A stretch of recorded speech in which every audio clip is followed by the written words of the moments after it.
आज के इस शुभ समारोह के आदरणीय अध्यक्ष महोदय, मंच पर विराजमान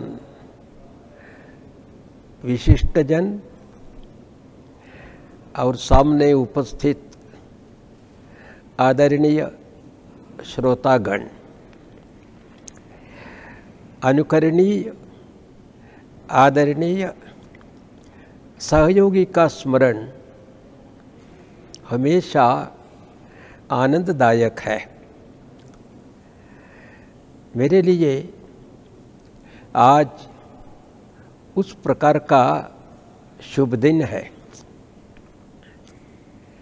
बहुत सालों से मेरे परिचित थे स्वर्गीय श्रीपति शास्त्री। आज हम सब उनकी स्मृतियों की जुगाली के लिए एकत्रित आए हैं और इस शुभ अवसर पर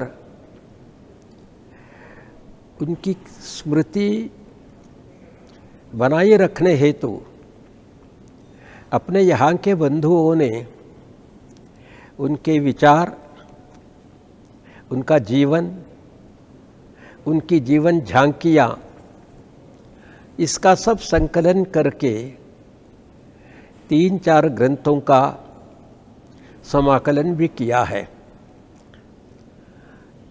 इसी शुभ दिन पर उसका भी विमोचन हो रहा है।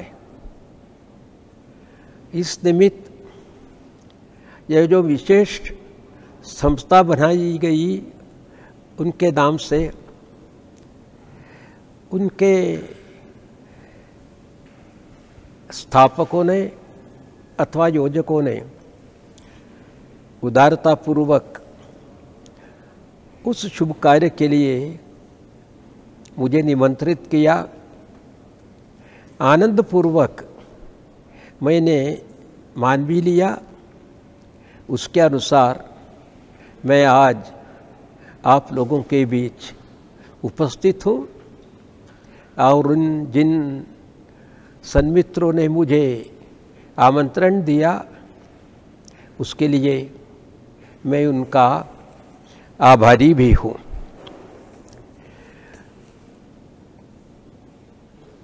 30 साल पूर्व 1991 में मुझे अखिल भारतीय बौद्धिक शिक्षण प्रमुख का दायित्व मिला। लगभग 15-16 साल तक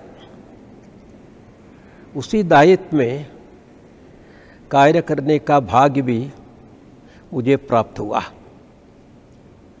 उस 15 सालों के प्रारंभिक दिनों में मेरे सहकारी के नाते अर्थात अखिल भारतीय सह बौद्धिक शिक्षण प्रमुख के नाते हमारे श्रीपति शास्त्री की नियुक्ति हुई। अतः लगभग 3-4 साल उसके कारण उसके निकट सहयोगी होने का भाग्य और उनके साथ काम करने के बाद अथवा दोनों हम एक साथ काम करते हैं उस दृष्टि से मुझे भाग्य मिला और वह सारे अनुभव अत्यंत मीठे और उपकारी भी है। इसलिए विशेषतः मुझे वैयक्तिक लगाव भी इस काम में आने के लिए ज़रूर है। उसका स्मरण जब मैं कर रहा हूँ अभी, अपना जो सिलेबस है अखिल भारतीय संघ शिक्षा वर्गों का, कालानुसार योग्य सुधार उसमें करने की आवश्यकता पड़ती है। उस दृष्टि से मेरे को बहुत अधिक सहायक बन गए अपने श्रीपति शास्त्री और बौद्धिक संघ शिक्षा वर्ग के बौद्धिक पाठ्यक्रम का सुधार, बौद्धिक चर्चा, संवाद, इस प्रकार के विषयों का सुधार करने में उनका योगदान जरूर अमोल था और बहुत आवश्यक भी था। उसी प्रकार मुझे श्रीपति नाम केवल बौद्धिक प्रमुख बन जाने के बाद में जानता था, ऐसा नहीं। दक्षिण में तमिलनाडु, केरल, कर्नाटक और आंध्र प्रदेश, इन चारों प्रांत मिलकर प्रारंभिक दिनों में एक क्षेत्र था। क्षेत्रीय प्रचारक मान्य यादवराव जी थे। अब यादवराव जी के प्रवास में सबसे महत्वपूर्ण कार्यक्रम और अनुभव, सारे औद्योगिक औपचारिक कार्यक्रमों के बाद जो रात में हम बैठकर अनौपचारिक बातचीत कर रहे थे, वो कालांश था। उस कालांश में मान्य यादवराव जी पूरे क्षेत्र की स्मरण रखने लायक विशेष बातें हमेशा बता रहे थे। उसके कारण उन दिनों हम सारे दक्षिण के कार्यकर्ता प्रत्यक्ष दर्शन के बिना नाम से प्राय सब लोगों को हम जानते थे। उनमें श्रीपति शास्त्री का नाम भी आया करता था। वे बहुत अच्छे सक्षम कार्यकर्ता थे मैसूर रियासत के। उस प्रकार अनौपचारिक बातों में एक बार मान्य यादवराव जोशी ने हमें बेंगलुरु के एक संस्था है राष्ट्रोत्थान परिषद, वे राष्ट्रोत्थान परिषद वाले व्याख्यानमाला की योजना करते थे और विषय भी महत्वपूर्ण थे। उस प्रकार की एक व्याख्यानमाला हुई राष्ट्रोत्थान परिषद बेंगलुरु में और विषय था भारत के विभाजन का इतिहास। और वक्ता थे, व्याख्याता थे श्रीपति शास्त्री और संभवतः वर्ष था 1972। उस समय वे पुणे में प्राध्यापक थे।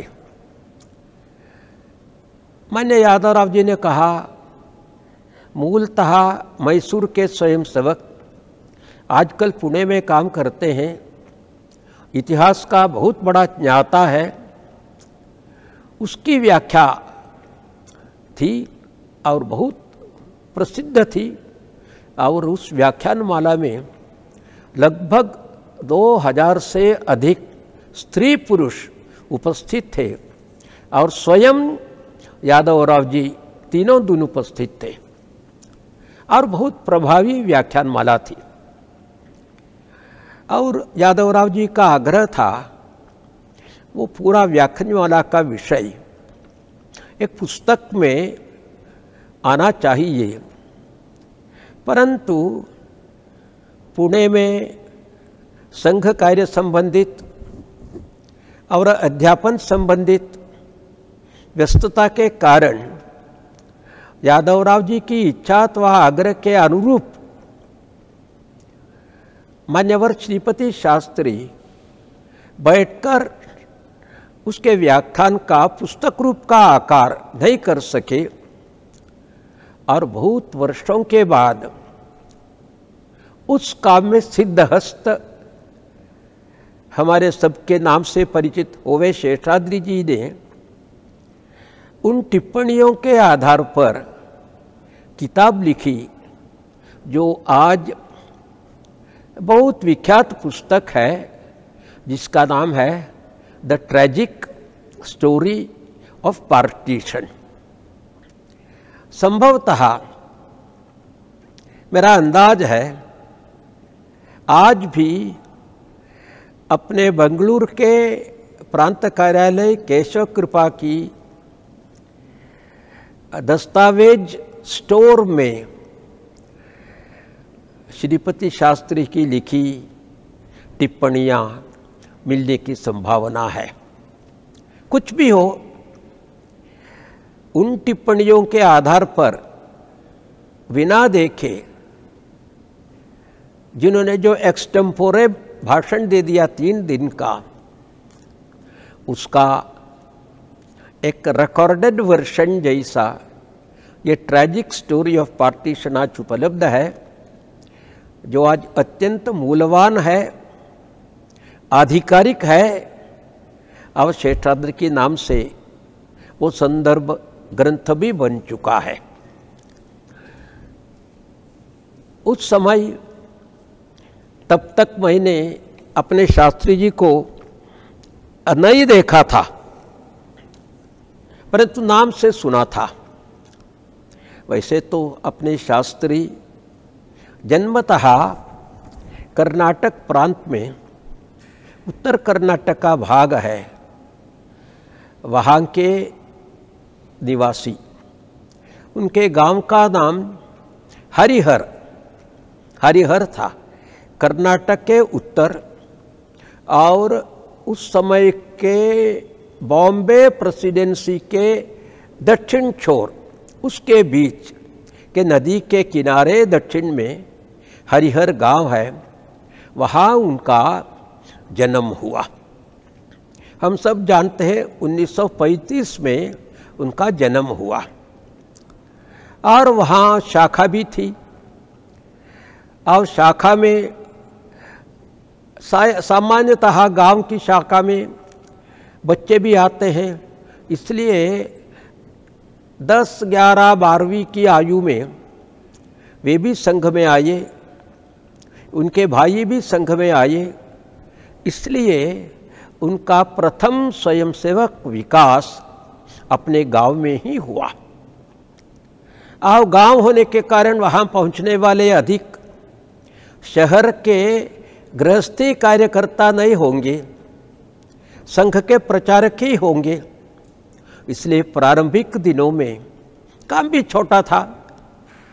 वहाँ आने वाले अपने अधिकारियों से उनका निकट परिचय हुआ और उनमें सर्वप्रथम मान्य यादवराव जी थे, सूर्यनारायण राव थे, स्वयं होवे शेषाद्रि थे और कृष्णप्पा, वे सब बाद में दक्षिण के संघ के कार्यकर्ताओं के बीच दिग्गज बन गए। इनसे इनका निकट परिचय था, इनके घर पर भी आया करते थे। उस प्रकार गठन होने के बाद एसएससी पास होकर उच्च शिक्षा प्राप्ति के लिए वे उस समय के मैसूर रियासत, जिसको हम अंग्रेजी में मैसूर स्टेट कहा करते, उस मैसूर रियासत की राजधानी मैसूर थी, मैसूर में आए और उन्हें वहाँ उच्च शिक्षा प्राप्त की।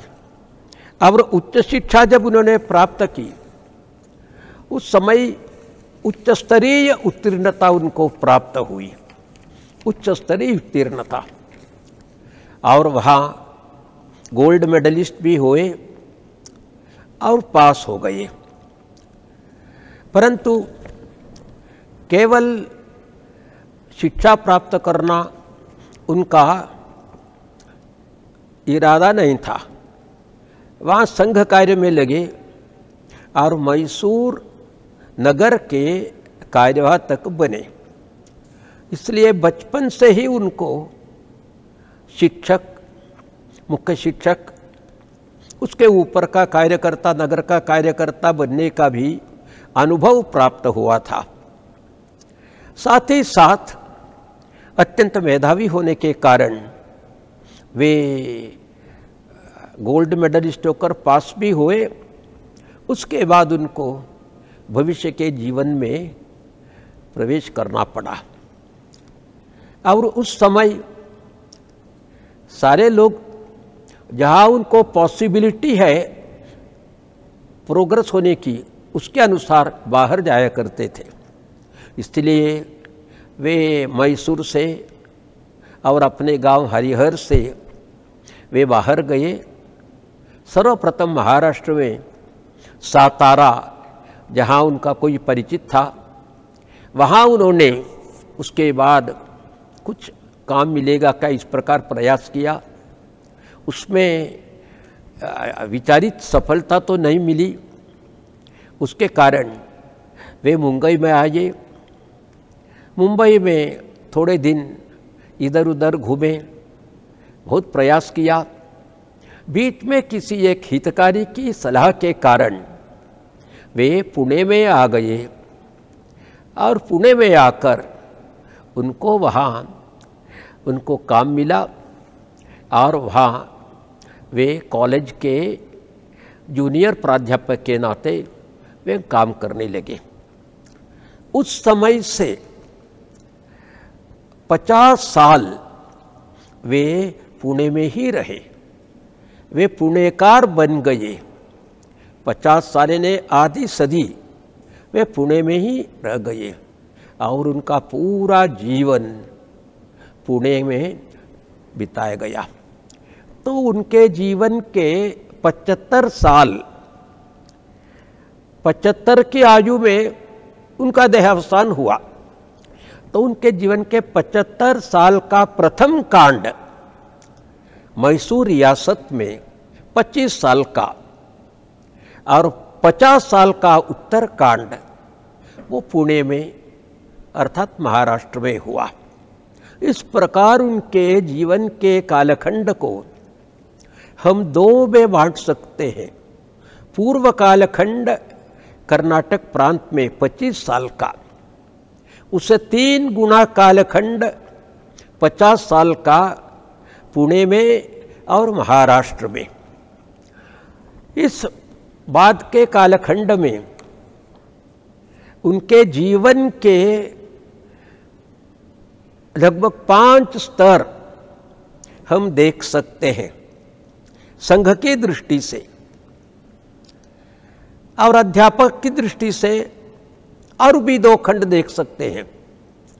अब संघ कार्य संबंधित एक तो वे पुणे महानगर के कार्यवाह बने काम करते करते, और उसके बाद पुणे महानगर के कार्यवाह बने।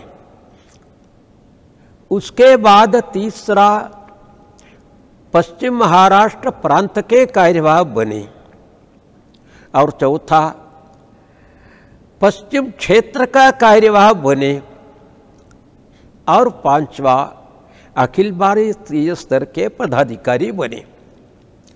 इस प्रकार जब वे स्वयंसेवक के नाते ही पुणे में आए थे और जीवन के अंतिम क्षण में वे अखिल भारतीय अधिकारी बन चुके थे।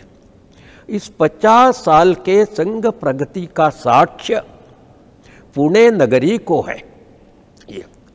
ये उनका एक है। और जब वे पुणे में आए उस समय वे केवल 2 भाषाएं जानते थे, अपनी स्वयं की मातृभाषा कन्नड़ और अंग्रेजी। उस समय हिंदी भी नहीं जानते थे, परंतु संघ शाखा में आते समय प्रतिदिन की शाखा में हमको अनौपचारिक बात, खेलना कूदना, सब कुछ करना, भाषण करना, ये सब पढ़ते हैं। इसलिए एक आदमी अपने आप भाषा सीखता है। उस दृष्टि से अपने श्रीपति शास्त्री मराठी बोलने लगे और उनके लिए मराठी भाषा कठिन थी। मराठी भाषा में क्रियापद लिंग वचन से बदलता है। कर्नाटक भाषा में वैसा नहीं होता, हमेशा क्रियापद एक ही रहता है। परंतु मराठी भाषा में, हिंदी भाषा में लिंग के अनुसार, वचन के अनुसार क्रियापद बदलता है।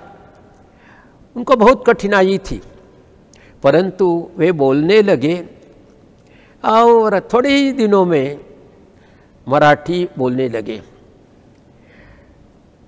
ग्रामर देखे बिना बोलने लगे, लिंग वचन न मानते हो बोलने लगे। और बाद में जब हम मिले थे एक बार, तब उन्होंने कहा, मराठी प्राइमरी क्लास के मेरे शिक्षक हमारी शाखा के बाल स्वयंसेवक थे। तो बाल स्वयंसेवकों से बातचीत करके धीरे धीरे वे मराठी बोलने लगे। साथ ही साथ हंसकर वे उन्होंने कहा हमसे, but grammar of Marathi was at my command, I was not commanded by grammar of Marathi. तो मराठी देखे बिना वे भाषा बोलने लगे, परंतु उसके फलस्वरूप संघ शाखा में एक रस बन गए और धीरे धीरे नगर के कार्यवाह, उसके बाद जैसा मैंने कहा ऊपर की जिम्मेदारियां उनके ऊपर आ गई और संघ यानी संपर्क का काम, संवाद का काम, केवल संघस्थान का नहीं। इसलिए वे बहुत बहुत बहुत परिचय हुए और अंततो गत्वा वे पुणे वाले बन गए। देखते समय पुणे महाराष्ट्र में संघरूढ़ नगर है और महाराष्ट्र में मराठी भाषा का अड्डा है। वहाँ एक स्वयंसेवक नगर कार्यवाह, प्रांत कार्यवाह बन जाता है जो अमहाराष्ट्रीय है। ये सब संघ का इंद्रजाल है, ये संघ में ही ऐसा होता है। ये संघ में कभी अधिकारी ऊपर से नहीं थोपा जाता है, वो संघ के माटी से उभर आता है, वो काम करता है। करते करते करते सहकारियों को लगता है अधिकारी बनने लायक अनुभव हमको इस आदमी से प्राप्त होंगे करके अनौपचारिक अधिकारितापन एक स्वयंसेवक को काम करते करते अपने ऊपर आता है। उसके बाद अधिकारी सोच विचार करके संघ का दायित्व देकर उसकी घोषणा होती है। तो संघ में ऊपर से नहीं थोपा जाता, परंतु संघ स्थान से उनका विकास होता है। वो जैसे गुलाब का फूल, जब गुलाब का फूल आता है हमारी नाक पकड़ती है उसकी सुगंध। फूल सामने आने से पूर्व फूल की सुगंध आती है और नाक पड़ती है और उसके बाद आंखें खोजती है और खोजने पर फूल नजर में आता है। इसलिए फूल की सुगंध पहले आती है और फूल का दर्शन बाद में होता है। यह संघ के दायित्व का भी रहस्य। इस प्रकार उनको बहुत अधिक दायित्व मिल गया और मुझे लगता है उसमें भी उनको प्रेरणा अपने बचपन काल के अनुभवों से मिली होगी। उन्होंने देखा होगा बाहर जाते समय संघ की शाखा उन्हीं के गांव में अथवा कर्नाटक में यादवराव जी आए थे, गोपालराव बाकरे, अन्ना शेष, नीलकंठ जामदार, ये सब नागपुर से अथवा महाराष्ट्र से आए थे। कोई भी कन्नड़ भाषा नहीं जानता था, परंतु वेरा समरस होकर वहाँ के बन गए और वहाँ वे सफल भी हो गए। उस प्रकार के संस्कार बचपन में ही मिलने के कारण बिना कहे, बिना निर्णय लेने की आवश्यकता पुणे में वे समरस हुए और वे भी पुणे वालों के बीच और एक पुणे वाले बन गए। मैंने कहा यह है संघ का इंद्रजाल, यह है। तो इस प्रकार वे पुणे में उन्होंने काम करना ये प्रारंभ किया और उसके बाद धीरे धीरे वे आगे बढ़े और उनके अनुभव संपूर्ण महाराष्ट्र के होने लगे और महाराष्ट्र के जीवन के बारे में भी उनको समझना, काम करना, ये अनुभव उनको मिले। यह अपने उनके संघ विकास की एक बहुत बड़ी एक कथा है। ये अभी मैंने जब कहा तब मेरे मन में एक विचार आया। दादाराव परमार्थ हमेशा हमसे कह रहे थे, नो शाखा इज एलियन टू ए स्वयंसेवक। एक स्वयंसेवक जो है कहीं पर भी किसी भी शाखा उसके लिए पराई नहीं। इसलिए मैसूर वाले को पुणे की शाखा पराई होगी क्या? वो अपनी शाखा है और पुणे वाला मैसूर में जाता है, मैसूर वाला पुणे में आता है, शाखा मेरी है। इसके कारण वे समरस हो गए और वे सफल कार्यकर्ता बन गए।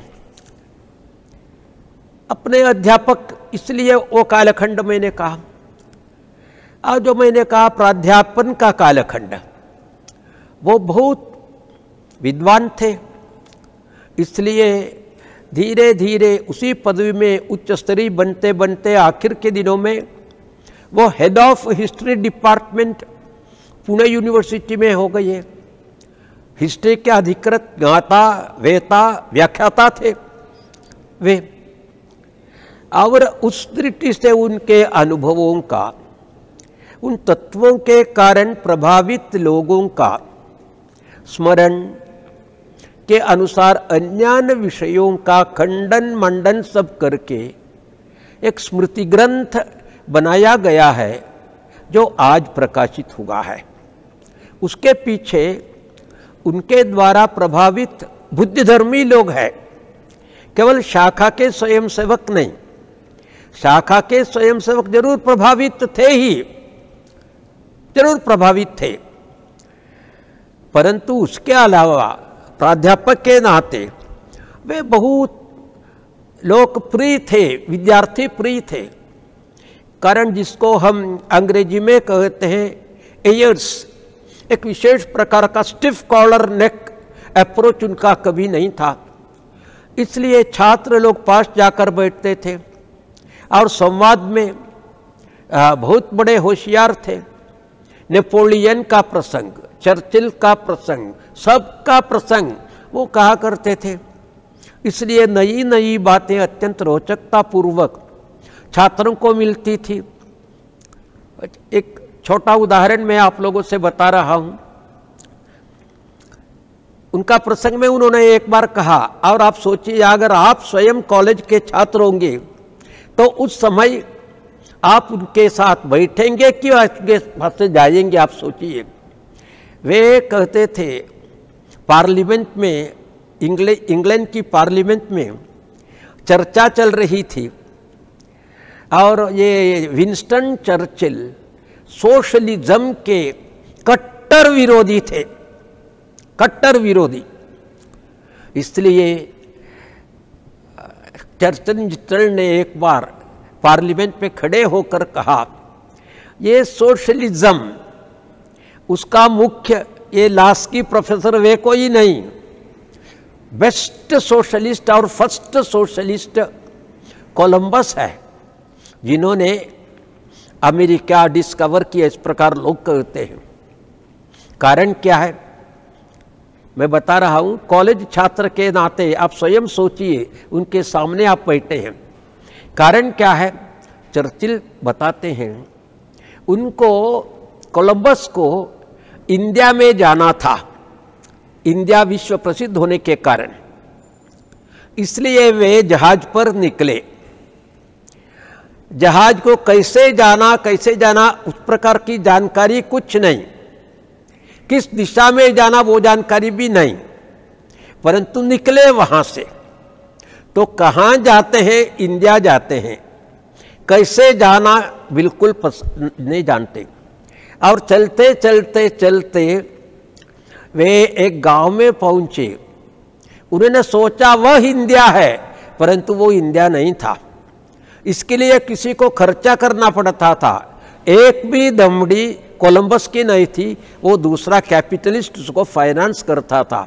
और पहुंचे दूसरे राज्य में और सोचा इंडिया में आ गए। इस प्रकार कहाँ जाना नहीं जानते, कैसे नहीं जाना जानते, और कोई खर्चा करते और उस प्रकार आप जाते, उस प्रकार का कोलंबस यही first socialist in the world है, चर्चिल ने कहा।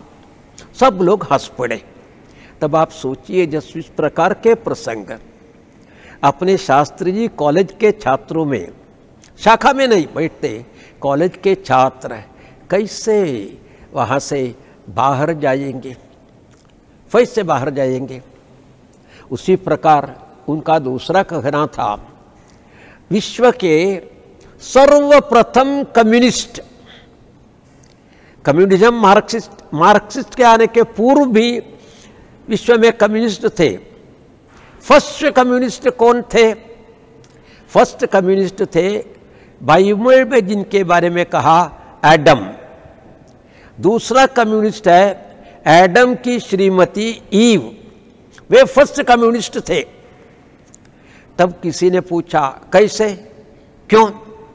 अरे इसलिए मैं बता रहा हूं, वे दोनों पहनने के लिए कपड़े का टुकड़ा नहीं था, नंगे थे, नंबर 1। नंबर 2, खाने के लिए दोनों के लिए केवल एप्पल था। और 3, ये एप्पल खाना मना है, इसका उसके मालिक ने कहा।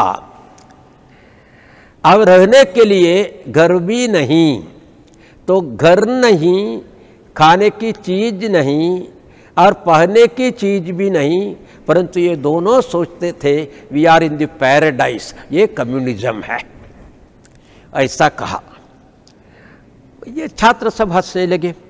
तो इस प्रकार प्राध्यापक जीवन में प्राध्यापकों के बीच, छात्रों के बीच अत्यंत पॉपुलर हुए थे, और इसलिए वो जीवन भी उनका बहुत बहुत सफल था और वे कार्यमग्न भी थे इस प्रकार। और परंतु इस जीवन में उनका एक अज्ञात में नहीं कहूँगा, अल्पज्ञात एक हिस्सा है, वह है उनके परिवार संबंधित हिस्सा। मन में बचपन का हिस्सा कहा मैसूर का, और अभी पुणे का भी मोटे तौर पर कहा, आप लोग अधिक जानते होंगे। परंतु वे अविवाहित थे, विवाह न किया था, परंतु काम मिला था इसलिए प्राध्यापक थे, इसलिए पैसा भी मिलता था, और संघ कार्य मग्न करके रात दिन प्रचारक जैसे काम भी करते थे। उस दृष्टि से देखते समय उनका जीवन पूरे भारत में एक अनोखा जीवन है। प्रचारक जैसा जीवन, परंतु प्रचारक नहीं। गृहस्थ जैसा जीवन, परंतु गृहस्थ नहीं, परंतु सफल कार्यकर्ता। और उनसे जो अपेक्षाएं थी घर वालों को और संघ वालों को, वो सब पूरी हाजियत जाती थी। इस प्रकार एक सफल आदमी, ये उनकी छवि थी।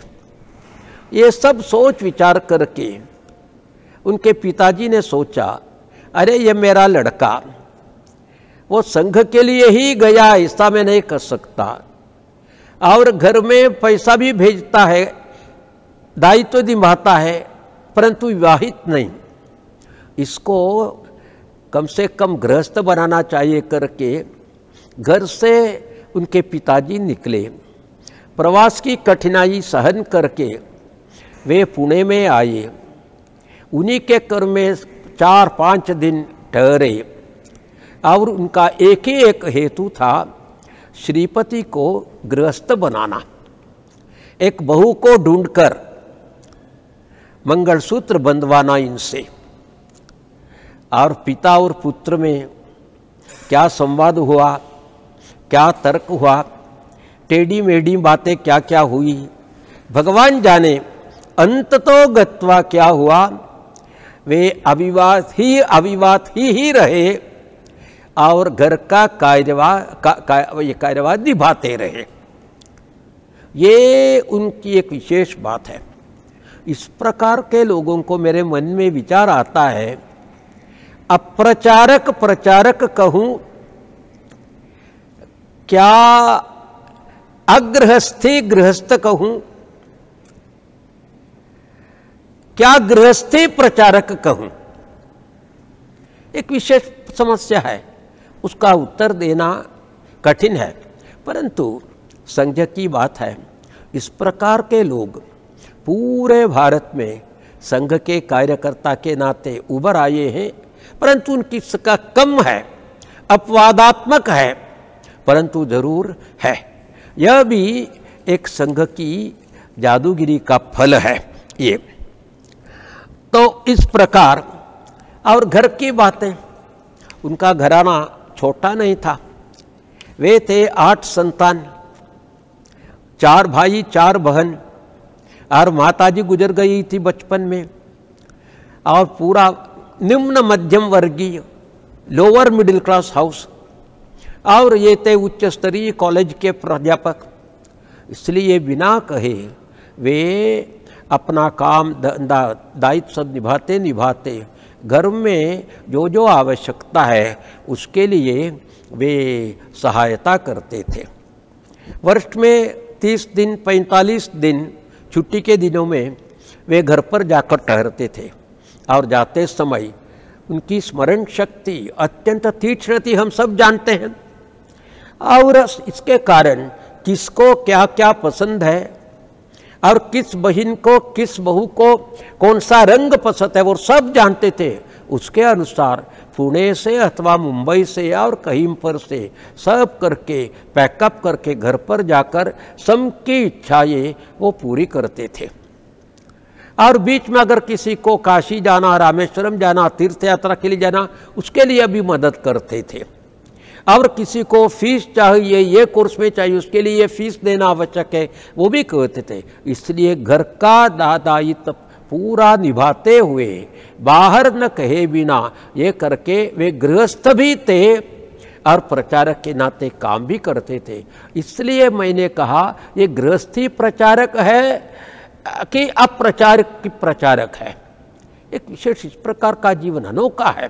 तो इस प्रकार वे घर का काम भी ये निभाते थे। और इस प्रकार के आदमी के बारे में सोचते समय कालिदास के 2 शब्द हैं।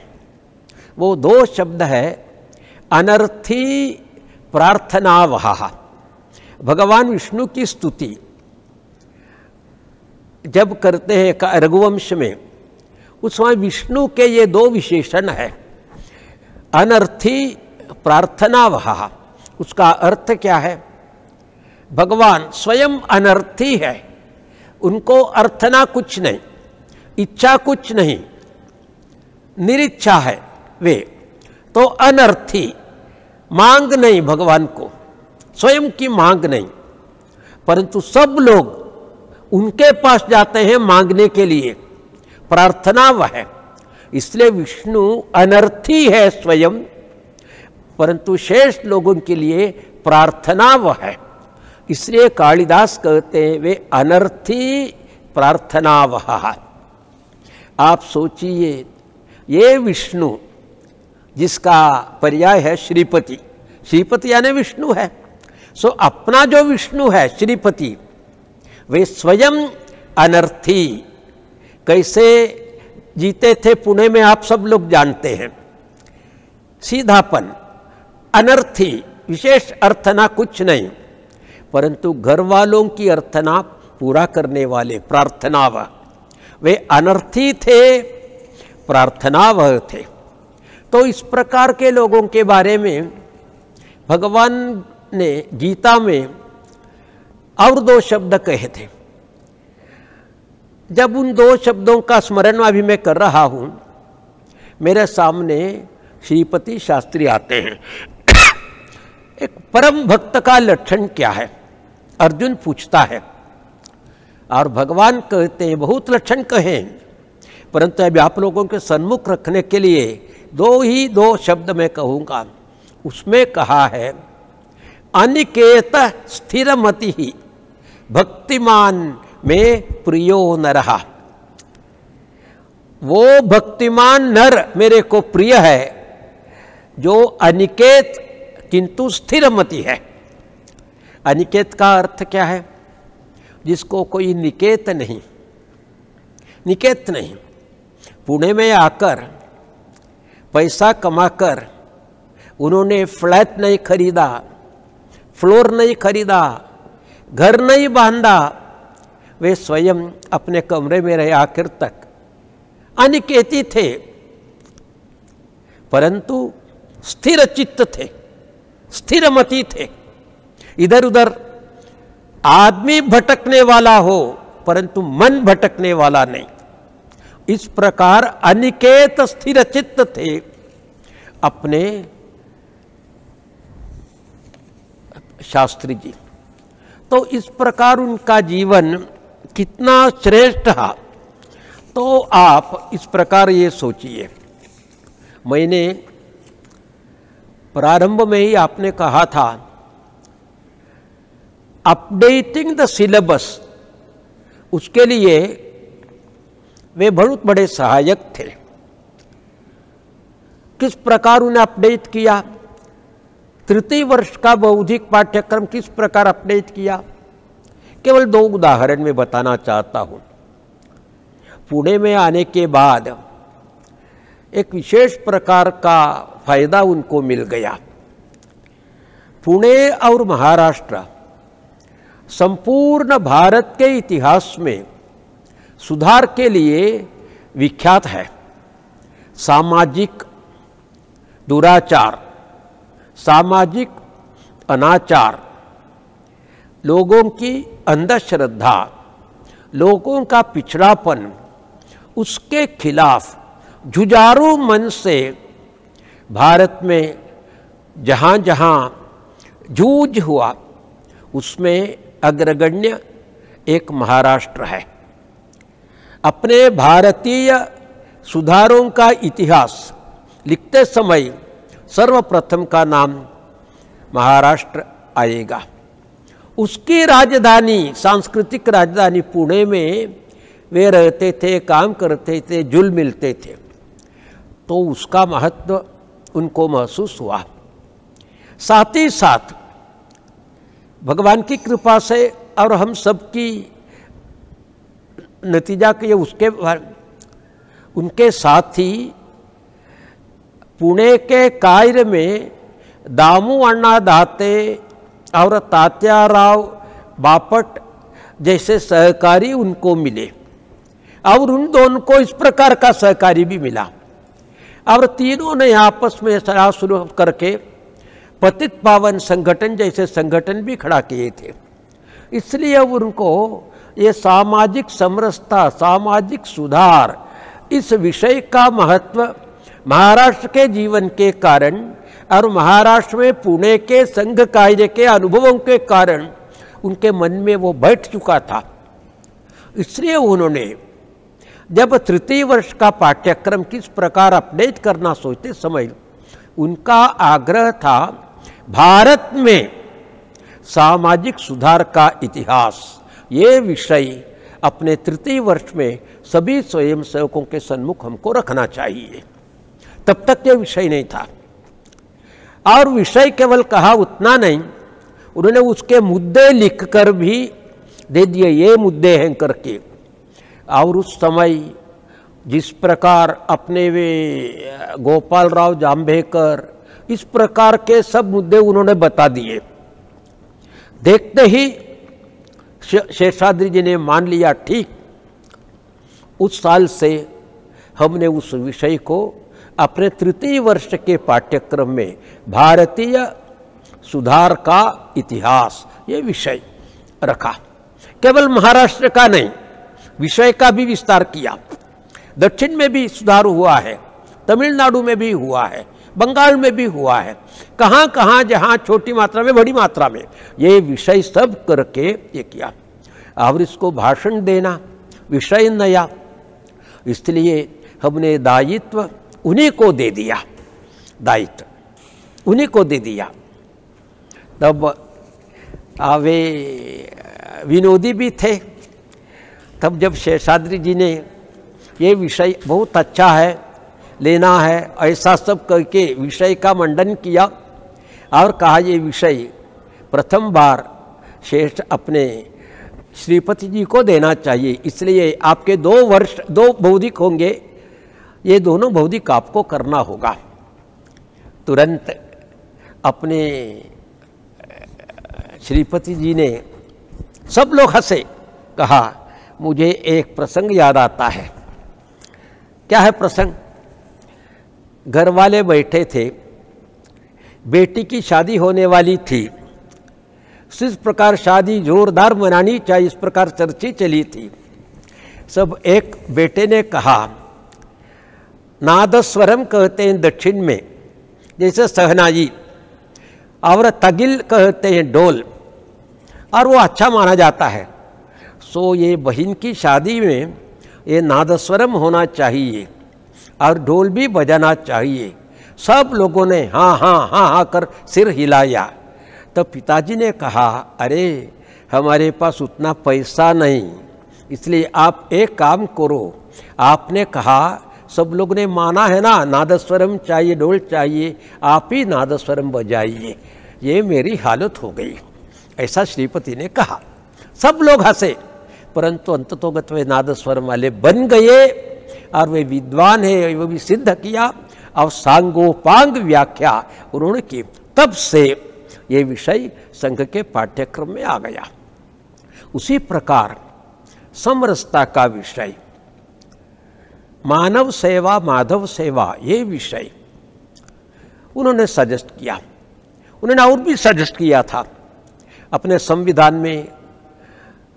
ये अनुच्छेद 370 की चर्चा होती है, परंतु हमारे स्वयंसेवक क्या जानते हैं 370 क्या जानते हैं, इसलिए उस प्रकार के विषयों का भी अध्ययन के नाते, अध्यापन के नाते मंडन होना चाहिए, ये कहा। और मुझे याद है वह विषय हमने अखिल भारतीय विद्यार्थी परिषद के जो मार्गदर्शक थे बाला साहेब आप्टे, उनको दे दिया। और उस वर्ष बाला साहेब आप्टे का बौद्धिक इस विषय पर था, अनुच्छेद 370। इस प्रकार विषयों का पाठ्यक्रम सब बनाने में उनकी सहायता बहुत अच्छी तरह प्राप्त हुई। उनका एक यह है, इस प्रकार उनका कार्य रहा। परंतु संघ का कार्य संघ शिक्षा वर्ग छोड़ दीजिए, संघ कार्य इसके बारे में सोचते समय विशेष गुणों के आधार पर संघ का कार्य चलता है, केवल विद्वत्ता के आधार पर संघ कार्य नहीं चलता। इसलिए संघ कार्य क्या है, इसका चौखट की परिभाषा बहुत कठिन है, परंतु संघ कार्य के लिए जो गुण चाहिए वो मोटे तौर पर हम अगर इनका विभाजन करते कि मोटे तौर पर, ये अधिकृत बात नहीं, मेरा विचार में बता रहा हूं। बौद्धिक और बैठक, संपर्क और संवाद, ये 4 में हम विभाजित कर सकते हैं। और बैठक और बौद्धिक, इसमें चर्चा कथा ये सब आता है, परंतु मेरा कहने का तात्पर्य है तत्व संबंधित प्रतिपादन, तत्व संबंधित जानकारी, तत्व संबंधित विकास, उसके लिए ये बौद्धिक और बैठक इनके द्वारा होता है। तो संघ तत्व का अधिष्ठान ये बौद्धिक बैठक जैसे में होता है। उसी प्रकार संवाद और संपर्क ये अधिकतः संघ स्थान के बाहर की बात है। घर में जाना, ये सब करना, उसके कारण लोक संग्रह होता है। और लोक संग्रह और तत्व संग्रह दोनों से संघ का कार्य पूरा होता है। अब उसके लिए एक स्वयंसेवक को केवल वैयक्तिक गुण नहीं, जिन गुणों का स्वभाव सामूहिक है, सामाजिक है, उस प्रकार के गुणों की आवश्यकता रहती है, उस गुणों की। और उसमें मिलनसारिता, कंपनी लविंग, कंपनी मिंगलिंग, मिलनसारिता, प्रियमवादिता, पूर्वभाषिता। कोई आदमी मिलता है, जब तक कोई आदमी आकर परिचय नहीं करवाता तब तक दोनों मौन, जैसे टू टायर में बैठते समय कोई आपस में बातचीत नहीं करेगा।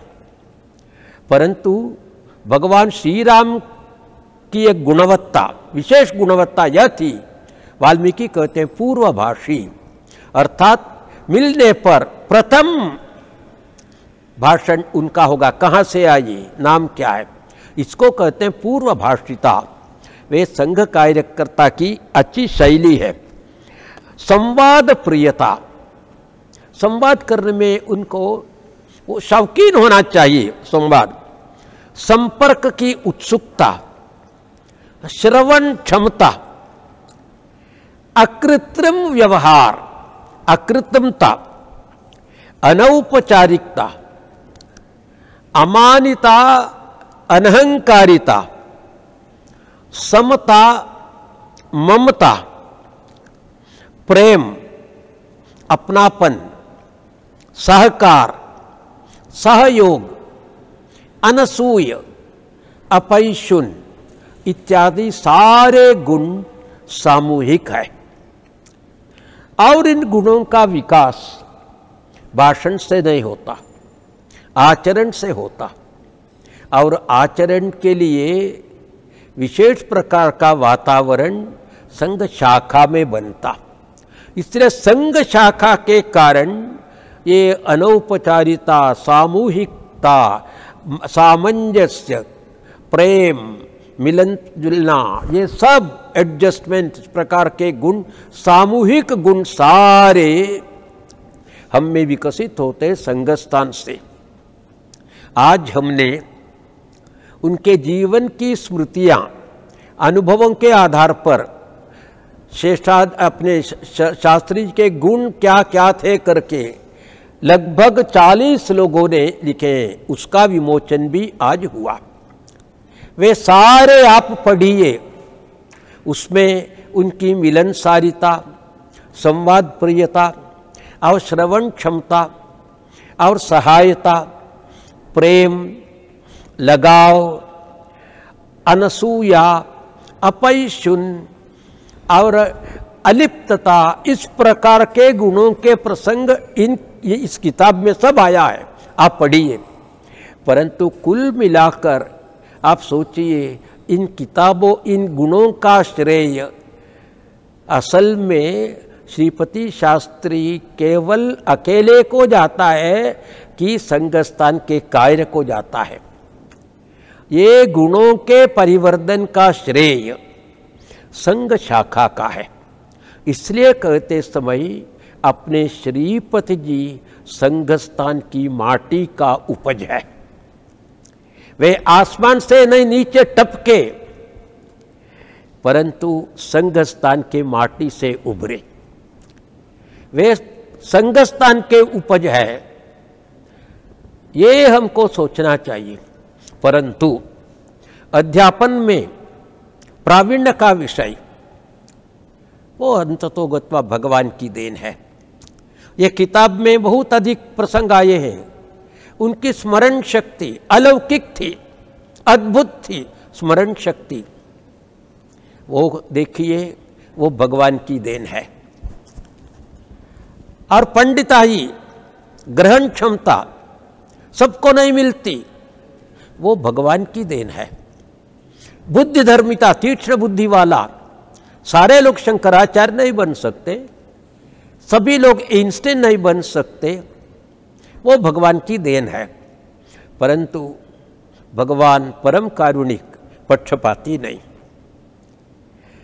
अर्ह कौन है वो देखता है, और अर्हता देखकर भगवान अपने कारुण्य का प्रसाद उस अर्ह को देता है। उस दृष्टि से अहोभाग्य श्रीपति जी की आत्मा का, वे भगवान की कृपा का अर्ह बन गए। इसलिए भगवान की कृपा के कारण उनको ये गुण मिल गए, ये गुण सारे मिल गए। इसलिए और गुण मिलने के बावजूद वे उन्होंने काम किया। और देखिए, अध्यापक वृत्ति से निवृत्त होने के बाद अगर वे चाहते, वे पुणे छोड़कर अपने मैसूर में वापस जा सकते अथवा नागपुर में जा सकते, कारण वे अखिल भारतीय अधिकारी बन चुके थे। अखिल भारतीय अधिकारी के नाते अपना केंद्र वे नागपुर भी बना सकते अथवा कर्नाटक भी बना सकते, परंतु यहाँ भी उन्होंने पुणे को नहीं छोड़ा। मानो वे पुणे के पूर्व जन्मवासी थे, पुणे को नहीं छोड़ा। मेरा अंदाज है यहाँ भी उनके मन में यादवराव जी मार्गदर्शक हुए होंगे। क्यों? यादवराव जी 1942 में प्रचारक के नाते कर्नाटक में भेजे गए, 1942 में, और 50 साल, ठीक 50 साल, 92 तक वे वही रहे। और यादवराव जी का अंतिम श्वास बेंगलुरु में ही उन्होंने छोड़ा। 50 साल वहीं थे।